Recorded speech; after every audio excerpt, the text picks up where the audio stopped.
So what's up, creators? Welcome to this first ever video and maybe the brand new creating content series. In this series, we're going to teach you how to elevate your content to the next level. These tips helped me get to where I'm going, and trust me, these tips are pretty useful. And let's, without further ado, dive into our first tip of this video. But before we get there, I would ask you if you guys would please subscribe to the channel. I'm aiming for 500 subscribers by the end of 2020. I believe we can get to that goal. This video is going to be a little bit different from my content I usually make, so if you're not a creator, this content may not be for you. Anyway, we're going to go into our first subject, which is titles and thumbnails. When you do create a thumbnail, try to make at least 3 of them, as if your video does horrible and you need to update the title and thumbnail, you can. Now this is important, as when you do usually update the title or thumbnail, YouTube does push it to a few more people and see if they like the title slash thumbnail better than the original one, and then it has a better chance of taking off. Speaking of title and thumbnails, sometimes the title and thumbnail is more important than the entire video itself, as what's the point of making a whole masterpiece if no one's going to click on it? So that's why you need to spend quality time on your thumbnail and title. Now, moving on to our second tip. Now, after you got the audience to click on the video, there's 3 things that happen when you click on the video. Number 1 is you're going to have the viewer's full attention. And the number 2 type of viewer is basically they're going to watch the video passively. Now your passively viewers will basically skip around the video to the best parts of the video. And your number 3 viewer is your background viewer. So basically they're doing work and they're watching the video in the background. Now, all these viewers aren't bad, as they are giving you watch time. You really do want the first type of viewer, as I mentioned, the full attention viewer. Now, this tips really works if you're creating cruise vlogs or travel vlogs. If you want to make the viewer watch the whole video, try to have an upbeat, high BPM song, as it's a driving factor into making people stay in the video.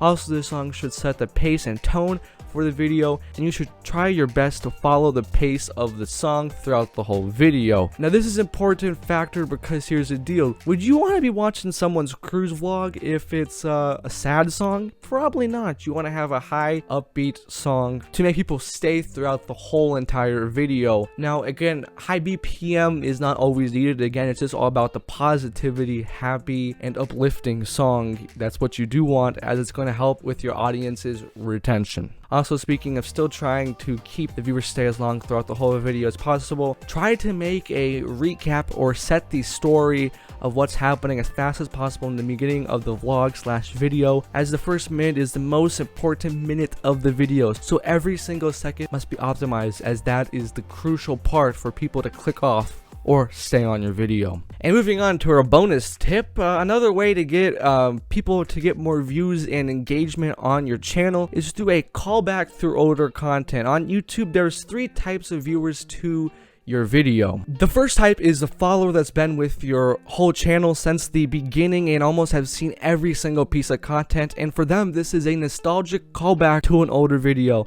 And the second type of viewer, who is a passive viewer who would have been subscribed for you but has only seen bits and pieces of your content. This is a good reminder that there are similar videos to the ones they are watching now. And of course, the third type of viewer is your brand new viewers, and this callback is a chance for them to say, this is the videos I do on my channel and this is consistent with my brand slash channel. And remember, this simple callback has a value for every type of audience. Another tip when you do these callbacks is try to show a thumbnail slash title card, like for example, I do a Marino the Seas cruise video, say, oh look, I remember this port of call. Make sure you watch that video about the Marino the Seas up in this card right up here. Those simple things will help you get more views to your older videos, and also help the algorithm more, as it's helping promote people to stay on the YouTube platform. And this next bonus tip is for my YouTube editors. When you are editing, try to do everything in the best interest of audience's retention and engagement. Cut out things that basically don't have anything to do with the subject, or things that are pointless information, or things that have small details that really don't affect the story in the long run. Now again, those 2 bonus tips will help you so much from bringing your content from up here to the super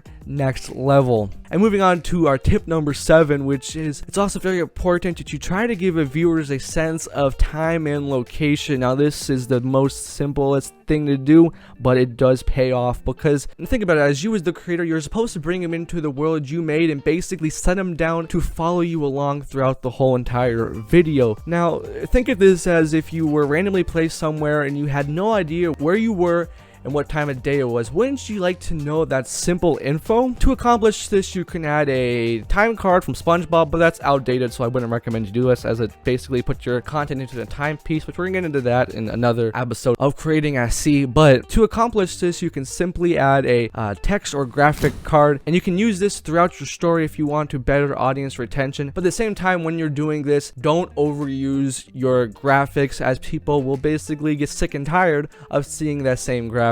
And moving on to another bonus tip, we have a lot of those in this episode of creating SC. This one is actually one of the most important. Try to, if possible, not to add a subscribe or like call to action at the weakest scene in the video, as that will make that call to action feel ineligible to your viewers. But however, after the climax is the best place to add that subscribe, like call to action, as you basically just hit the money shot, or you simply had the best part of the video and now your audience feels entitled to subscribe and like the vlog / video. So moving on to tip number 9, which is also a bonus tip. If your story has or needs a montage, try to motivate it, as what is the justification or reason behind this montage or series of events for them to be present next in the video. So try to find a right shot or moment to cut to the montage, as it will again help with your audience's retention.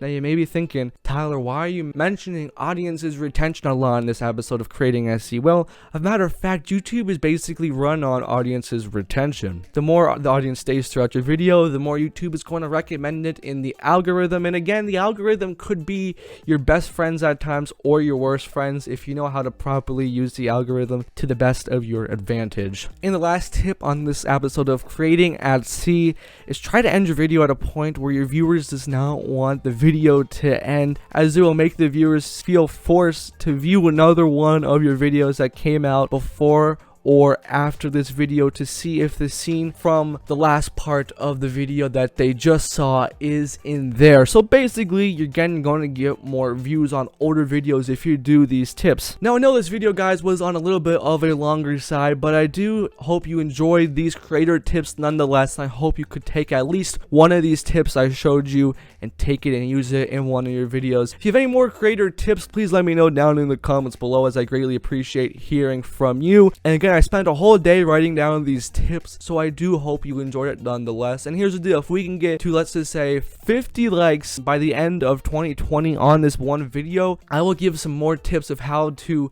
make your videos in post-production go to the next level. So please, again, like this video, help us get to 500 subscribers, and of course 50 likes by the end of 2020, and I'll be definitely making another one of these post-production YouTube tips videos. But guys, until the next time we're back here together again with another video, I am Tyler, and you are watching The Tyler Show.